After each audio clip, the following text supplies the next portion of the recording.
अस्सलामुअलैकुम, welcome back guys, how are you? Hopefully you are doing well. आप देख रहे हैं वैक इमिग्रेशन चैनल, जो कि आप तक तमाम अपडेट्स रिगार्डिंग जो स्टडी वीज़ा इंफॉर्मेशन और आपकी otherwise general immigration problems, questions और उसके हवाले से तमाम इंफॉर्मेशन आप तक पहुंचाता है।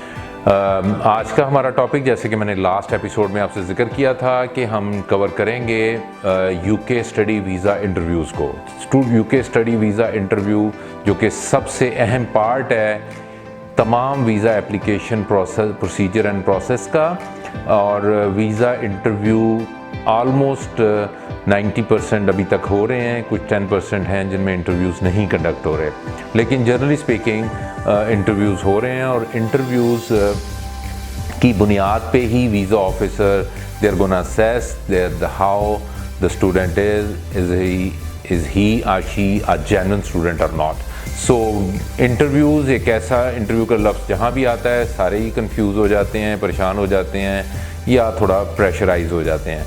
तो वो कोई सीनियर लेवल पे हों या जूनियर लेवल पे हों, interview is always a task जिसके लिए आपको प्रिपेयर होना होता है। तो नॉर्मली जो बच्चे ख़ास तौर पे अंडरग्रेड में जा रहे होते हैं, उन्होंने क्योंकि कोई ख़ास इंटरव्यूज़ दिए नहीं होते, उन्होंने प्रोफेशनली काम नहीं किया होता, तो इसलिए वो इनके लिए एक थोड़ा सा एक मैटर ऑफ कंसर्न भी होता है। बच्चे कंफ्यूज हो जाते हैं। अच्छा, इसमें यह भी होता है कि बाद बच्चे बाय नेचर ही इंट्रोवर्ट होते हैं, तो वो उनके लिए ज़रा और थोड़ा मुश्किल हो जाता है उसको करना, इसको जो कंडक्ट करना या उनको एग्जीक्यूट करना थोड़ा सा मुश्किल हो जाता है।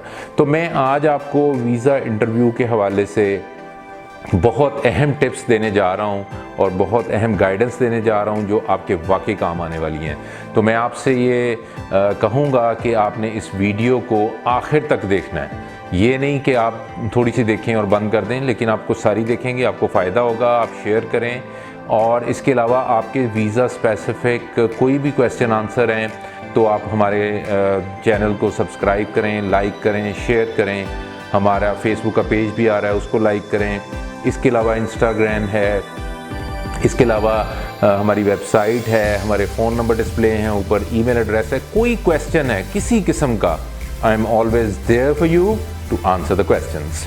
तो वापस आते हैं गाइस अपने मेन टॉपिक की तरफ, जो कि बेसिकली आज है कि हमने वीज़ा इंटरव्यू, जो वीज़ा इंटरव्यू है वो बेसिकली मेरे पास स्टूडेंट्स जब भी आते हैं वो यही कहते हैं कि सर क्वेश्चंस बता दें, कितने क्वेश्चंस हैं, कौन कौन सा क्वेश्चन है जो हमें करना है, ताकि हम उसको याद कर लें, ताकि उसका आंसर दे दें हम वहाँ पे। तो मैं आपको एक बात, आपने इंटरव्यू के हवाले से बात को समझ लेना है कि क्वेश्चन कुछ भी नहीं है इंटरव्यू के। कोई इंटरव्यू का कोई ऐसा स्पेसिफिक क्वेश्चन नहीं है। वीज़ा ऑफिसर ने आपके जवाब की वर्डिंग को नहीं देखना, उसने आपके केस स्पेसिफिक होके इंटरव्यू को ओवरऑल असेस करना है, और ये उसने देखना है कि ये बच्चा कितना जेन्युइन है या नहीं। ये नहीं हो सकता कि मैं आपको 10 क्वेश्चन बता दूं, उनके आंसर याद करा दूं और उसके बाद आप उसको जाके वहीं वैसे बोल आएँ और आपको वीज़ा ग्रांट हो जाए। ये प्रोसीजर अक्सर रिफ्यूज़ल में ज़्यादातर लोग ऐसे ही करते हैं कि वो क्वेश्चन ले लेते हैं, उनके जवाब याद कर लेते हैं जब आप वहाँ जाके डिलीवर करते हैं, और जब भी एक भी क्रॉस क्वेश्चन होता है तो वो क्या होता है, वो बच्चे they are blank, they really do not know how to answer. Visa interview के हवाले से सबसे पहले आपको समझना है कि वीज़ा इंटरव्यू क्यों लिया जा रहा है आपका। Actually what the interviewing officer is trying to figure out from your interview. तो जब आपको ये समझ आ जाएगी कि वो देखना क्या चाहता है, तो फिर आप आसानी से इंटरव्यू में पास भी कर जाएंगे। कोई क्रॉस क्वेश्चन हो उसका आंसर भी दे जाएंगे, कोई आपको प्रॉब्लम पेश नहीं आएगी।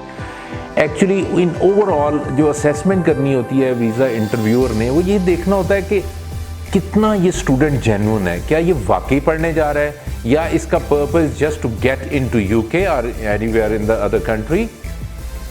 जब उसको ये यकीन हो जाता है कि ये एक जेन्युइन स्टूडेंट है, तो उसको फ़ौरन वीज़ा ग्रांट कर देता है। तो इंटरव्यू के हवाले से बेसिकली उसने आपकी इंटेंशंस को देखना होता है कि behind the brain, deep inside, what are actually intention. अब वो ये है कि obviously he can not enter in your mind and see figuratively कि क्या है, उसके लिए उसको कुछ क्वेश्चंस करने होते हैं। क्वेश्चन कोई स्पेसिफिक नहीं है, जनरली क्वेश्चंस का अंदाज़ा होता है हमें क्या पूछना है। फॉर एग्जांपल वो पूछेगा कि जी आपने यूके क्यों सिलेक्ट किया, कि आप यूके क्यों पढ़ने जा रहे हैं, आप ऑस्ट्रेलिया चले जाते, आप यूएसए चले जाते, आप किसी और कंट्री में चले जाते, आप वाई यूके। अब आपने जब यूके के बारे में बताना है कि आपने स्टूडेंट स्टडी वीज़ा को क्यों सिलेक्ट किया, तो उसको थोड़ा सा आपको देखना पड़ेगा अपने केस के हवाले से। फॉर एग्जांपल अगर आप लॉ के स्टूडेंट हैं तो पाकिस्तानी कॉन्स्टिट्यूशन जो है वो इमर्ज हुआ है from UK constitution. I my self being a lawyer, UK's constitution is the mother of many constitution, one of them is Pakistan। तो बेसिकली हमारे तमाम प्रोसीजरल लॉ, CRPC, CPC तमाम के तमाम आलमोस्ट UK लॉ से emerge हुए हैं या उनकी लिटिल बिट इमर्जेंस हैं, और काफ़ी हद तक हमारे एक्ट्स जो हैं अभी तक वही यूज़ हो रहे हैं विद ऑब्वियसली अमेंडमेंट्स। तो जब आप एक लॉ का स्टूडेंट कहेगा जी मैं यूके से क्यों पढ़ने जा रहा हूँ, उसका बड़ा ऑब्वियस आंसर है जो मैंने अभी बताया। अब एक बच्चा है जो ACCA करना चाह रहा है, उसका भी क्वाइट नेचुरल है, ACCA is the UK degree. इसी तरह अगर एक बच्चा मास्टर्स में किसी भी सब्जेक्ट में, साइंस सब्जेक्ट में किसी में भी जा रहा है, तो वो ये कह सकता है कि फॉर एग्जांपल वो मास्टर्स में जा रहा है, तो वो कहता है जी देखें मैंने ऑस्ट्रेलिया को देखा, मैंने कनाडा को देखा, मैंने अमेरिका को देखा। कनाडा में, ऑस्ट्रेलिया में, अमेरिका में मोस्टली डिग्रीज जो मास्टर्स की हैं, रिसर्च में हैं या अदरवाइज भी हैं, टॉट प्रोग्राम में, वो 2 ईयर्स के हैं ज़्यादातर। यूके में मास्टर्स क्योंकि मुझे 1 साल का मिल रहा है, मैं 1 साल में अपनी डिग्री कंप्लीट कर लूँगा, so it will be saving a lot of time and as well as money, और वैल्यू फॉर मनी यूके में बेस्ट है।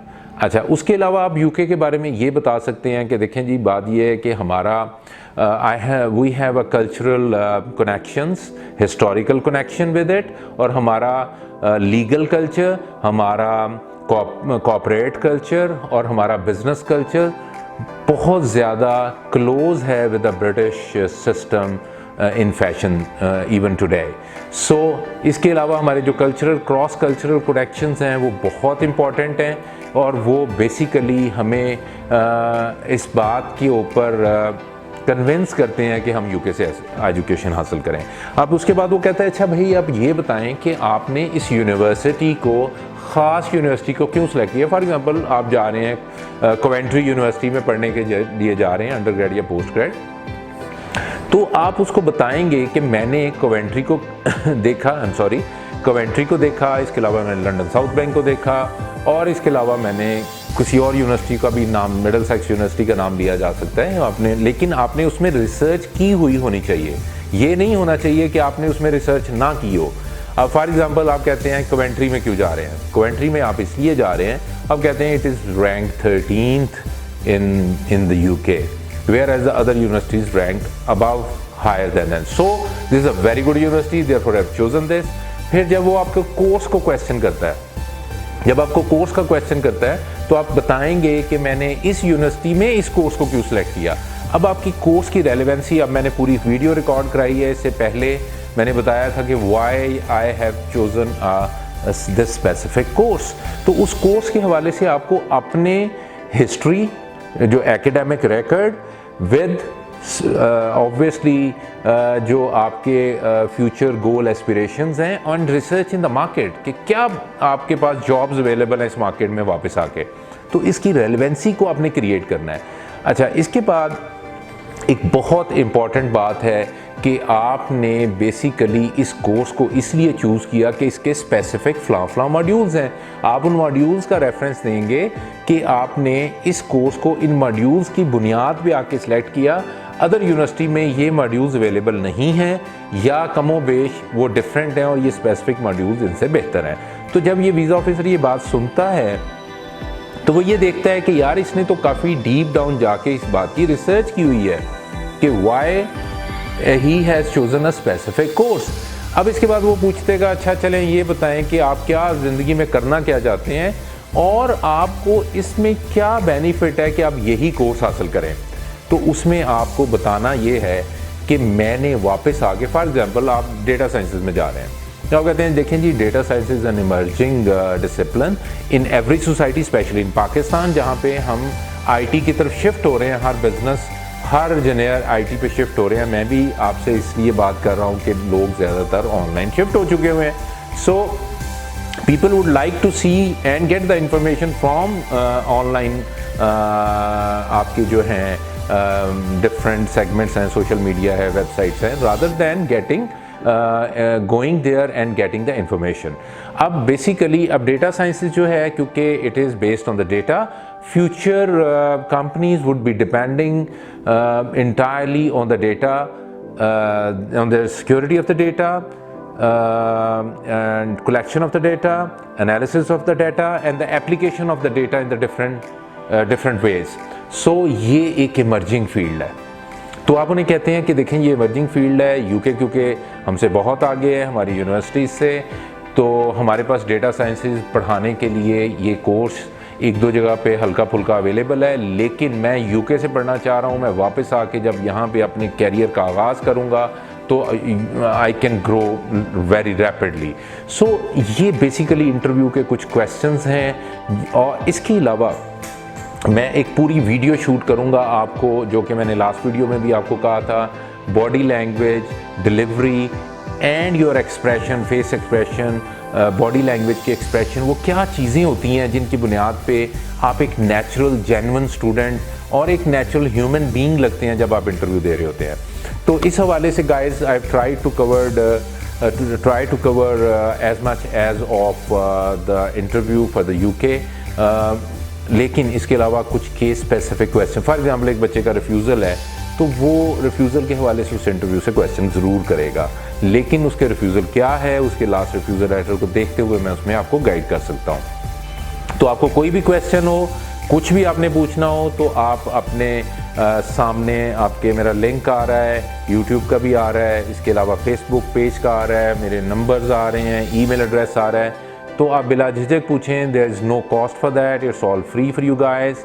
तो आप करें, मुझसे रब्ता करें, तो मैं आपको इन्फॉर्म करूँगा कि आपने कैसे इसको लेके चलना है। तो so this was something about, I tried my level best to cover most of the topics in the regarding the UK visa interview. लेकिन इसके बाद आपको मैं बताऊंगा, नेक्स्ट वीडियो आपने मिस नहीं करनी, वो बहुत इंपॉर्टेंट है।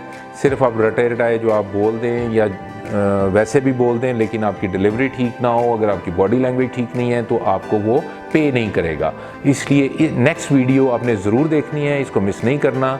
सो मुझे मौका मिलेगा तो मैं आपको इंशाअल्लाह ताला अपना पूरा ऑफिस भी इन वीडियोस के ज़रिए विज़िट कराऊंगा, और हम कैसे काउंसलिंग करते हैं वर्किंग एटमॉस्फेयर में हम आपसे, क्योंकि ये काफ़ी रिक्वायरमेंट भी आ रही है कि लोग थोड़ा सा मतलब क्लोज होना चाहते हैं, देखना चाहते हैं क्लोजली कि how do we work actually. So देखना ना भूलें जो नेक्स्ट वीडियोज़ आ रही हैं। And for today that's all, and take care. Allah हाफिज़, खुश रहें, सबके लिए खुशियाँ बांटें। अल्लाह हाफिज़।